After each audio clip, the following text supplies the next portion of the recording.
Hakeem from the US? Hakeem. Or we don't have Hakeem anymore. Assalamu alaikum. Salamullah. Sheikh, I think I've heard before that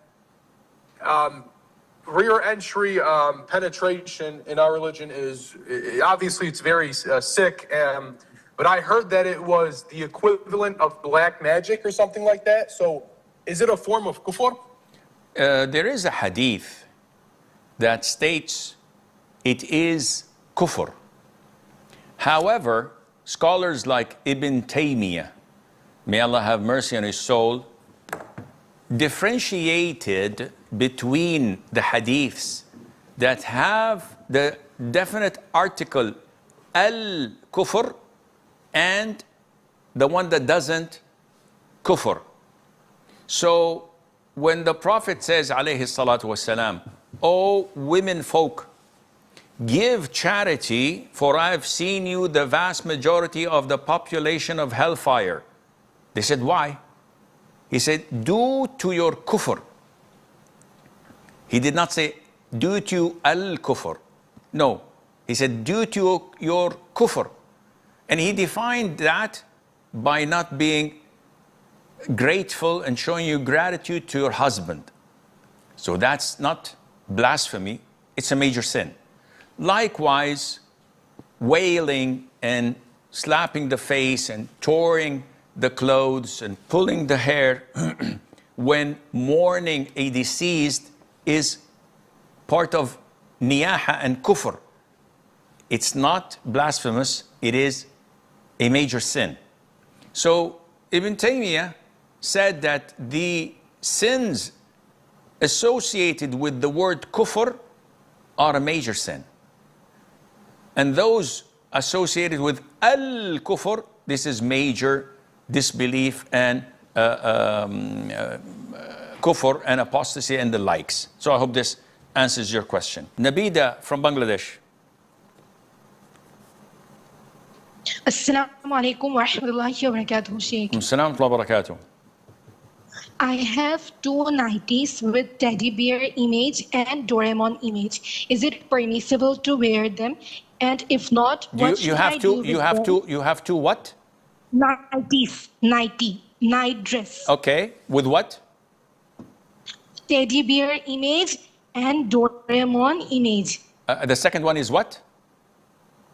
Doraemon, a cartoon, Doraemon. Okay, no, any image on your clothes, whether it's a teddy bear, it's a cartoon, Mickey Mouse and the likes, it is not permissible for Muslims to wear those, especially grown-ups, because these prevent the angels from protecting you and from entering the room. So you have to either cover the face totally with cloth paint or get rid of it, and Allah Azza wa Jal knows best. Muhammad from Malaysia.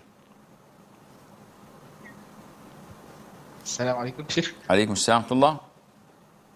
Sheikh, if you are in the last rak'ah of your prayers and you're in sujood, the final sujood, and you thought that the nose didn't touch, so you go back up. So from there on, what should you do? Like, what's the steps for the finishing the prayer? Why did you go up? Did you miss a rak'ah? Because you thought your nose didn't touch when you sujood, like the last sujood.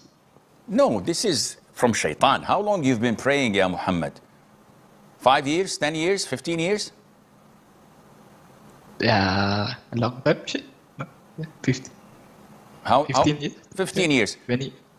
Isn't it strange that after praying 15 years, 17 rak'ah minimum every day, 360 days a year, multiplied by 15 years, you've offered more than 100,000 rak'ahs. Isn't it strange that till date you get doubts, oh, whether my nose touched the ground or not? And this is not only in sujood, this is in all of your salat. Did I say Subhan Rabbi al-Azim or Subhan Rabbi al-A'la? Did I make one prostration or two prostrations? Was this my third rak'ah or my fourth rak'ah? Did I pronounce Iyaka na'budu? Waladdallin, dallin, dallin? I don't know, oh, let me break my prayer.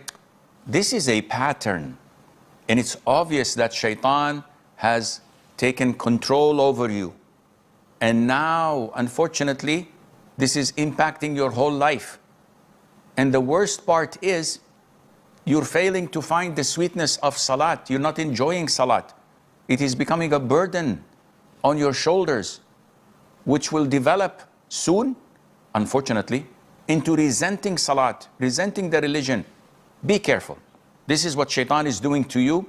And I get thousands of counseling sessions, same situation. I know where it's going to end if you don't put a stop to it. So my advice to you is ignore these whispers of shaitan. If you can afford it, get a counseling session so that we can eliminate this problem once and for all. Bi-idhnillah azza wa jal. Umar from Germany. Assalamu alaikum wa rahmatullahi wa barakatuh, Sheikh. Alaikum salam wa barakatuh. Sheikh, some scholars say that the socks must be cover the ankle in order to wipe over them for wudu, while others says there's no evidence from Qur'an and Sunnah that socks have to cover the ankle because of the time of the Prophet ﷺ. There was Sahaba which wipe even over their sandals. So no, this is not true. This is not true. There are no Sahabas who wiped over their sandals. Sandals expose some of the feet, and this does not work.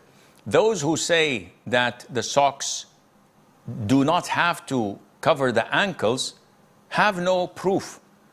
When we talk about al-khuf, we have to go back to the linguistic definition and look at the actions of the companions. Some of them used to wear leather khuf. Some of them used to wear at-tasakhin, which is clothes wrapped around the feet. And in essence, in general, both or all footwear used to cover the whole foot. Otherwise, what am I going to wipe over? If I just cover the tips of my toes and leave the rest of the foot exposed, what am I going to wipe over? This is nonsense. We have to go with the mainstream and of the real scholars of schools of thought, not to listen to Tom, Dick, and Harry who just want to make a name.